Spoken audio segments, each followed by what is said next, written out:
Okay, so this is chapter 7.2 CFU on concept 1, and we're dealing with sampling distribution of a sample proportion.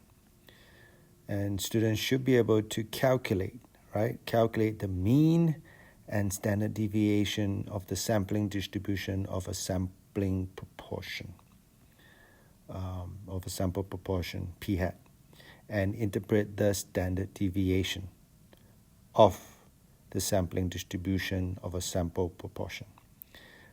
Students should be able to determine if the sampling distribution of sample proportion p hat is approximately normal or not.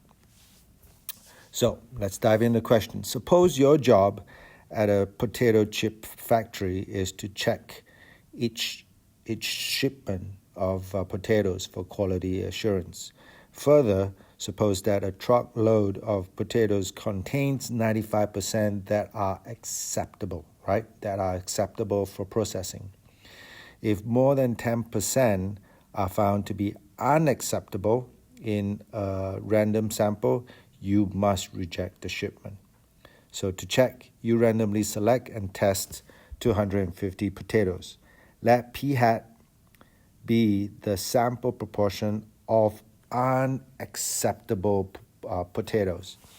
Part A, what is the mean of the sampling distribution of the sample proportion p hat? So here it says 95% that are acceptable, right?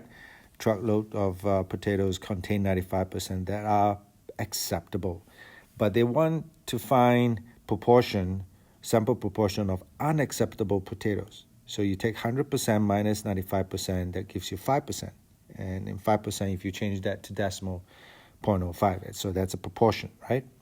So what is the mean of the sampling distribution of p hat? The mean of the sampling distribution of the sample proportion p hat is 0.05, right? 0.05. So the symbol will be mu p hat, right? Mu sub p hat equals to 0.05 because it's an unbiased estimator, an unbiased estimate. Okay, so the mean of the sampling distribution will take on the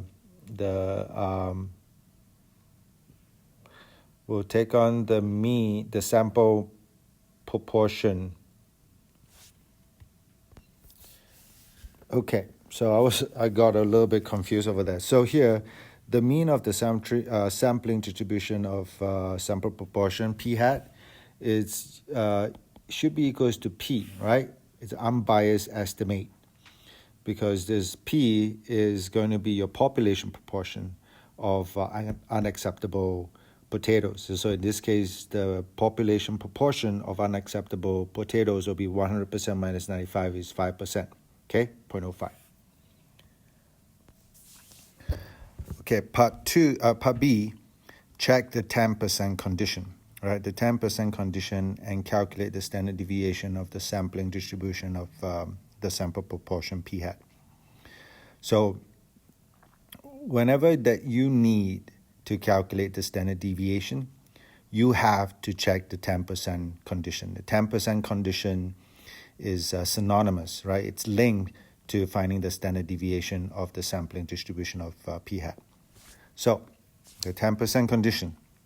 So what does the 10% condition says?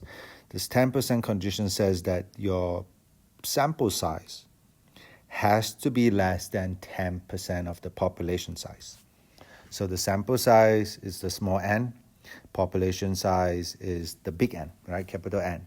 So that's how it writes. So if you take 10%, 0.1, 10% of the population size times big N should be smaller than the sample size. So in this case, our sample size is 250. So if you substitute small n with the 250, and the inequality reads 250 less than 0.1 times the population size. Now, if you divide both sides by 0.1, right? You divide both sides by 0.1, then n, big N, your population size is larger than 2,500. Now, in the question, the there's nowhere in the question that says anything about the population size, right? It only gives you the sample size of 250 potatoes. It didn't say anything about the population. But in this case, because for the 10% condition to work, and the fact that the sample size is only 250, your population size has to be more than 2,500. Now, since the question didn't state, now is it reasonable? It is reasonable, right? It is reasonable to assume that there are more than 2,500 potatoes in the population. So if that has been made known, right, if we can say that it's reasonable to assume that there are more than 2,500 potatoes in the population, then we can start finding or calculating the standard deviation, because there's a formula that's associated with the standard deviation of the sampling distribution of p hat. And the formula goes like this. So the standard deviation, sigma sub p hat, is equals to, you've seen this before, square root of p times 1 minus p divided by n. And p is 0.05, n is 250. So if you put this in a calculator, the standard deviation of the sampling distribution of p hat is 0.0138. Okay, part C, all right, check the normal condition and sketch the sampling distribution of p hat. Based on this sketch, do you think it would be likely to reject the truckload based on a random sample of 250 potatoes? Why? Or why not? So normal conditions, right? Normal conditions. To check the normal conditions, you need to do two equations, right? Two formulas. You need to do both NP, N times P. N is the sample size times P, the population proportion, right? Because we are not given a sample proportion, we are given a population proportion, okay, of 0.05, right? Unacceptable potatoes. So take 250 times 0.05 equals to 12.5, which is greater than 10. So if you have two conditions, so another formula that you need to check is N times 1 minus P. So that's equals to 250 times 1 minus 0.05, and you get 237.5, which is really big, well, bigger than 10. So as long as those two conditions, N times P greater equals to 10, N times 1 minus P greater equals to 10, then the sampling distribution of P hat is approximately normal. So this is important because now that we know the sampling distribution of p hat is approximately normal, then we can try to find probability, right, from a normal distribution, and we know how to do that. So based on this sketch, we haven't drawn the sketch yet, but we will in a second. Based on this sketch, do you think you'll be likely to reject the truckload? Now, in the question that we read earlier, when will the truckload be rejected? You reject the shipment when more than 10% are found to be unacceptable in the random sample. More than 10%. So let's try to find a probability. A probability that a randomly selected sample, right, 250 potatoes, has more than 10% of unacceptable potatoes. If it has more than 10% of unacceptable potatoes, then you reject the shipment, right? We want to see what's the percentage, the probability of that happening. So it will be P, capital P, and then the symbol for finding the probability is P hat greater than 0.1, right? If the sample of 250 potatoes have more than 10%, now 10% is 0.1. If it has more than 10% of the truckload contain unacceptable potatoes, then we will reject the shipment. So how do you find that? So, and this is a normal distribution, all right? This is a normal distribution, and we can use normal CDF. But before we draw a normal CDF, it's always good to draw a sketch. So a normal curve with the center of 0.05, three standard deviations to the left, 3 standard deviation to the right, and let's put 0.1 there, right? 0.1. So more than 0.1, we shade to the right. Okay, more than 0.1, we shade to the right. And to the right, it's going all the way to infinity. So what are the 4 things that you need for normal CDF? So we need the lower bound, which is 0.1, the upper bound, which is infinity, but we cannot put infinity on the calculator, so we put 99999, which is a positive number. We don't need the plus there. So mean is 0.05, standard deviation, which we calculated in part B, is 0.0138, and it comes up to be 1.455 times 10 to the negative 4. Which, if you write out in decimal, will be 0.001455. Really small, right? Really small. So how likely, right? When the probability is so small, is it likely? So it is not likely, right? It is not likely that the truckload would be rejected based on a sample of 250 potatoes, right? If 95% were truly acceptable. So I want to show you on the calculator how we calculate the probability of whether is it likely to reject the truckload based on a random sample of 250 potatoes. Why or not? As long as the sample proportion is greater than 10%, which is 0.1, then we can reject the truckload. So we want to see how likely it is to do that. So second vars, we go to number 2, normal CDF, right? So now what's the lower? The lower is 0.1, isn't it? Lower 0.1, upper is 999. Let's give another 9 maybe. Okay, so the mean is 0.05. And the standard deviation is 0.0138. All right, and so as you can see, so it's 1.455 times 10 to the negative 4. So if you were to convert, put it the decimal place right now, and if you move 4 decimal places to the left, the answer will be 0.001455. All right, so chapter 7.2 CFU on concept 2, using the normal approximation for sample proportion p-hat. Students should be able to use a normal distribution to calculate probabilities involving sample proportion, right, p-hat, if appropriate. So you have to know the conditions to check for normality, okay? So, right, let's dive in. A phone company is interested in exploring marketing possibilities for a new smartphone for teenagers. They ask an SRS, simple random sample of 1,000 high school students, whether they own a smartphone. So this kind of data, whether they own a smartphone, is a yes or no. So what kind of data are we looking at? Is it categorical or quantitative?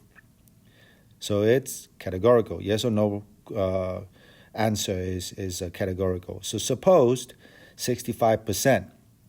So see how they gave you a proportion? 65% is 0.65. Suppose 65% of all high school students own a smartphone. This 65%, is it from the population or is it from the sample? So of all means it's coming from the population, and in this case, it is a parameter, right? So P equals to 0.65. So what is so let me write down here. So P 0.65. Okay.